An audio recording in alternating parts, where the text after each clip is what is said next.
Hi everybody, this is David Newton, your personal sommelier from teachingwineonline.com, and today we are talking about the elusive term terroir. Alright, so it's basically a French word, and loosely translated it means sense of place. It's kind of hard to explain, so I've got a couple of ways that I'm going to spell it out for you. I'm going to put it in a sentence, and I'm also going to tell you a story. So basically, terroir is the characteristics of the area that the grapes are being grown in. Alright, so it's the climate, it's the soil, it's the topography, and it can even be some other plants that are growing around that area. So my sentence that I want to use is, the expression of terroir in this wine is obviously the Rutherford appellation of Napa.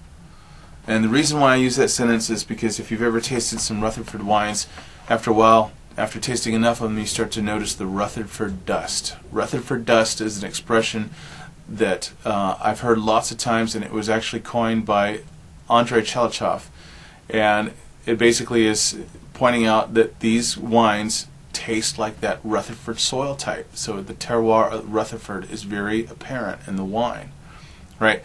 Now, a story that I wanted to tell you, it's about a wine that actually the wine had olives on it, and the reason why on the label it's a B.R. Cohen wine, and B.R. Cohen grew up on this winery, and there were olive trees that had been growing there for over 100 years.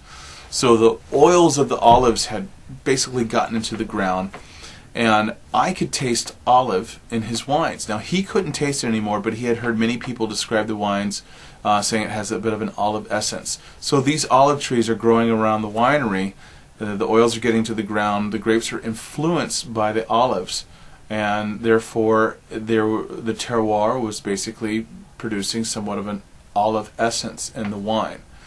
So terroir is closely related to microclimate, but more importantly, it has everything to do with the soil, the climate, the topography, and other plants growing around that area.